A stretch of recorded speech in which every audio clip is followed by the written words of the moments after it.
जय श्रीमन्नारायण बंधुओं, सबके लिए नारायण नाम सुबह सुबह से प्रातः काल में उच्चारण करेंगे और आचार्य शुक्ला यूट्यूब चैनल में आप सभी बंधुओं का स्वागत है।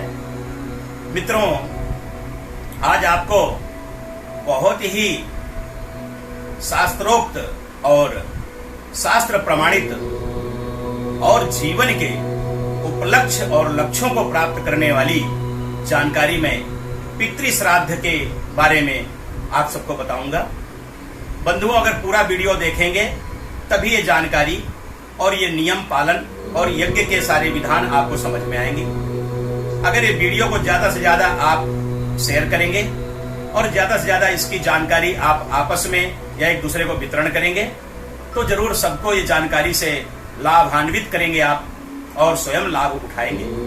अगर आप स्वयं लाभार्थी बनेंगे तो बंधुओं, मैं आज आपको बताऊंगा कि पितृ श्राद्ध, पितृ तर्पण और पितरों का पूजन करके आप कौन सी कामयाबी और किस जगह पर आप एक यश, जय, कीर्ति, लाभ प्राप्त कर सकते हैं, आज इसके बारे में बंधुओं बताएंगे।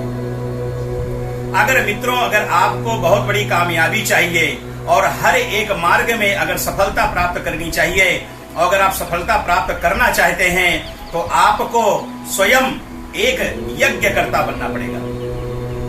जीवन में 3 प्रकार के यज्ञ होते हैं। अगर बंधुओं, अगर आपको ज्ञान हो तो आप इस ज्ञान के द्वारा भी आप चाहें तो इस ज्ञान को आगे बढ़ाएं, और नहीं तो आप इस ज्ञान को सुन करके अपने ऊपर और अपने अंदर और अपने अंतःकरण को आप लाभान्वित करें। यज्ञ 3 प्रकार के होते हैं। अगर आप किसी भी कामयाबी को प्राप्त करना चाहते हैं, किसी भी जगह आप विजय प्राप्त करना चाहते हैं और जीवन के सारे सार्थक लाभ आप प्राप्त करना चाहते हैं तो आप हमारे इस वीडियो को जब तक पूरा नहीं देखेंगे तब तक आपको समझ में नहीं आएगा, क्योंकि सारे वीडियो में हम पूरी अलग अलग व्याख्या और अलग अलग विचार और यज्ञ के अलग अलग विधान बताएंगे। यज्ञ 3 प्रकार के होते हैं। एक होता है देव यज्ञ, एक होता है ऋषि यज्ञ और एक होता है पितृ यज्ञ। बंधुओं, देवताओं का यज्ञ तो हम पूरा वर्ष, पूरे क्षण, पूरे पल हम करते रहते हैं।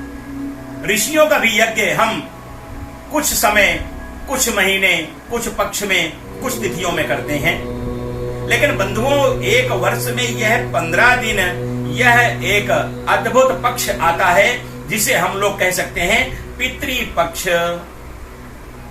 अगर पितृपक्ष के बारे में आप जानना चाहते हैं तो इसका अर्थ यह है कि आप पितरों को प्रसन्न करें और अपने मन चाहा वर और फल प्राप्त करें।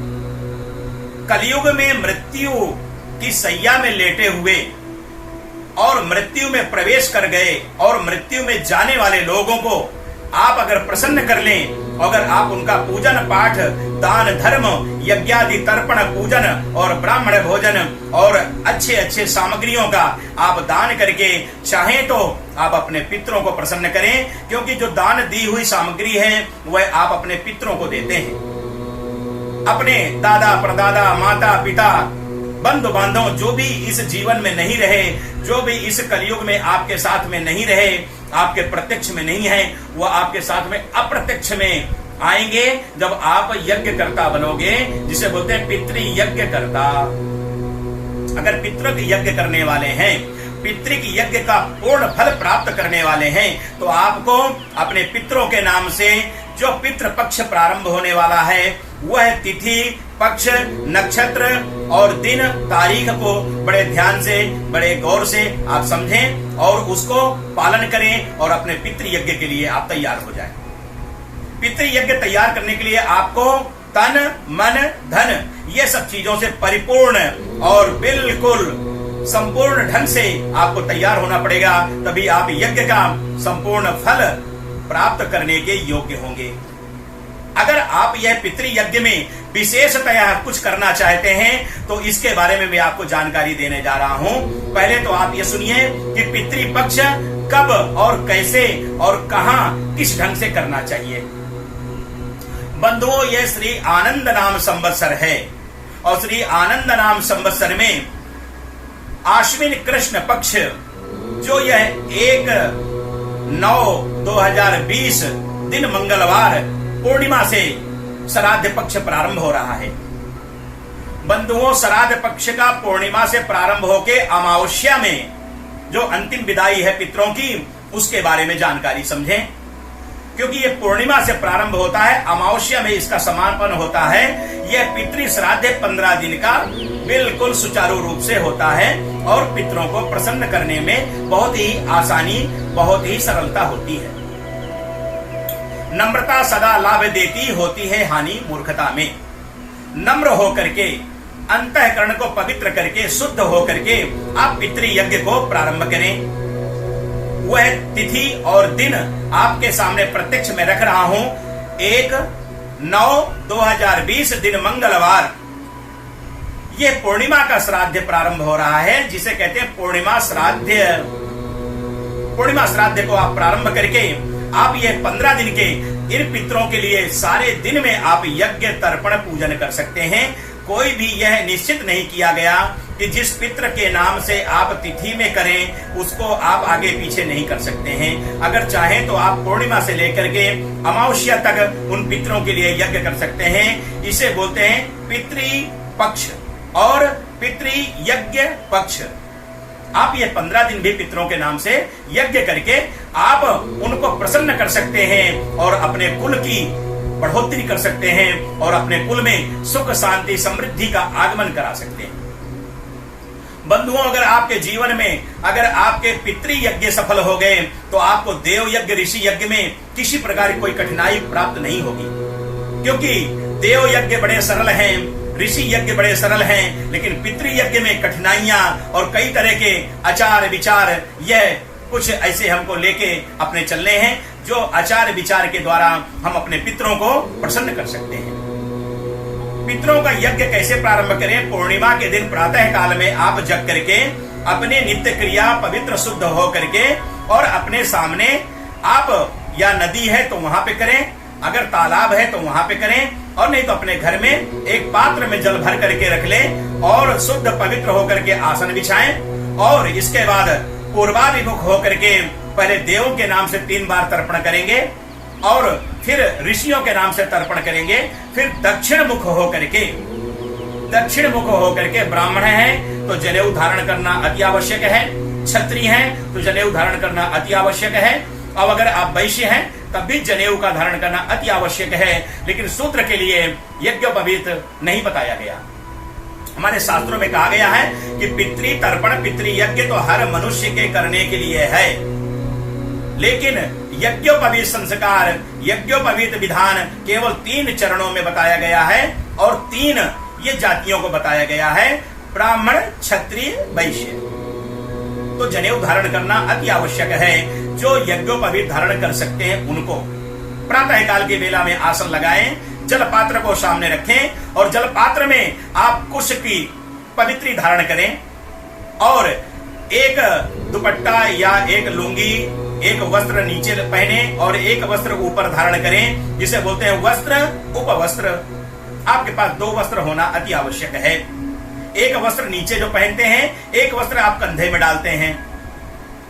और ऐसा करने के बाद आप अपने शिखा रखें तो शिखा में गांठ लगाइए, तिलक लगाइए और तिलक लगाने के बाद आप पितरों का स्मरण करके दक्षिण विमुख हो करके आप पवित्री धारण करने के बाद कुश, गंगा जल, गौमूत्र और जौ और इसके बाद काला तिल, इन सामग्रियों को एक थाली में सजा लें, सफेद फूल ले लें, कच्चा दूध ले लें।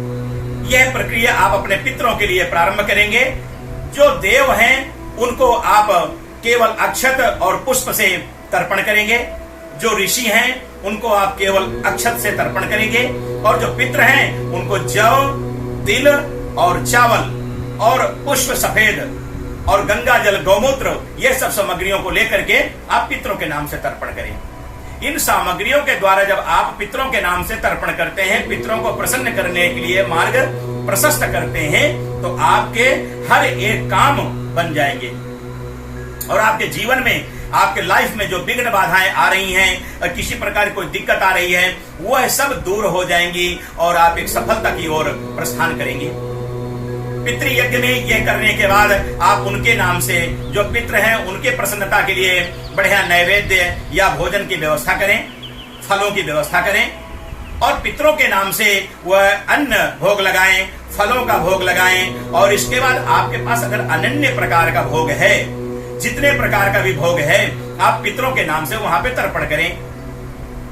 जब पितरों के नाम से आप तर्पण कर रहे हैं तो पितरों के नाम से भगवान का भोग और फल और भगवान के वस्त्र आदि, ये जो भी पितरों के नाम से हैं, वह पितरों के नाम से वहां पे संकल्प करें। संकल्प करने के बाद आपको जैसा उचित मार्ग दिखता है, वहां सुसज्जित, सुढंग वाला और एक विद्वान और एक अच्छे प्रवृत्ति के ब्राह्मणों का आगमन होना चाहिए आपके घर में। उनको बढ़िया कुशासन या किसी भी शुद्ध आसन में बिठाएं और उनके चरण प्रक्षालन करें। चरण प्रक्षालन करने के बाद उनके हाथ धुलाएं, मुखारबिंद धुलाएं और उनको आसन में बिठाने के बाद वह भोग भगवान को पहले अर्पण करें। और वह अर्पण किया हुआ भोग, फल, ये सारी सामग्रियां वह गुरु जो हैं या जो ब्राह्मण देवता हैं, उनके सामने आसन में उनको बिठा करके उनके सामने रखें। रखने के बाद हाथ जोड़ के उनसे नम्र निवेदन करें, प्रार्थना करें कि हे ब्राह्मण देवता, हे कुल गुरु, हे आचार्य जी, आप इस भोजन को ग्रहण करें और हमारे माता पिता या दादा दादी या पितरों को कृतार्थ करें और शुभ आशीर्वाद हमको प्रदान करें।